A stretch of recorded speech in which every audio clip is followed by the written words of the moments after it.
people are fired up about keeping the ship and would be devastated to see it leave. The community of Port McNicoll is fighting to keep a local historical treasure right there on their shores.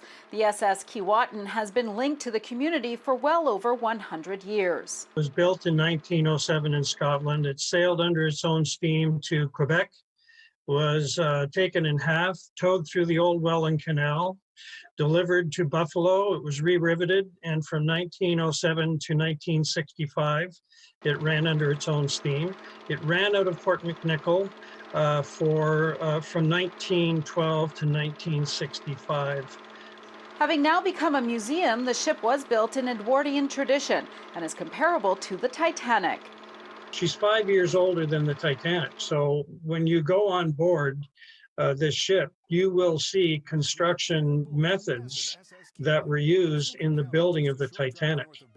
When you go down below, granted, our engine is much smaller than the Titanic's, but you are looking at a steam engine that is in the very same model as what the Titanic would have been.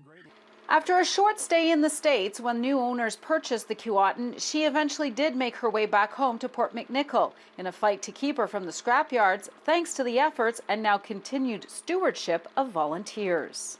With the support and tens of thousands of volunteer hours restoring it to how she looks today.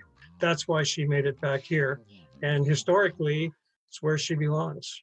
But now the community and other supporters are hoping to stop the ship from being sold and moved to Kingston. So the current owners, Skyline, have indicated that they want to sell the ship to a museum in Kingston. Of course, Kingston has absolutely no historical or heritage connection with the ship whatsoever. It never sailed out of there.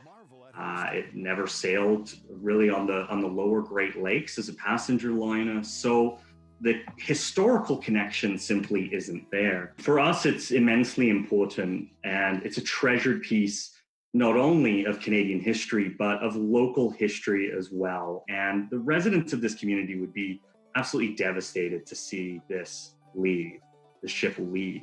It's a huge risk on a historic national treasure. That for sure, that's one of our concerns. They have started petitions and are asking the federal government to step in. What we're asking for the Keep Keewatin Home campaign is for the Minister of Canadian Heritage to commit to keeping the Keewatin in Port McNicoll, and any investments that they're planning on giving to the museum in Kingston to forward on to us. Don't have to lose it. We don't have to, and we're gonna fight in any way we can to make sure that it stays where it belongs, right here in Port McNicoll. To see the petition and what else the Friends of Keewatin are planning, go to our website, citynews.ca/extras. In Toronto, Audra Brown, City News.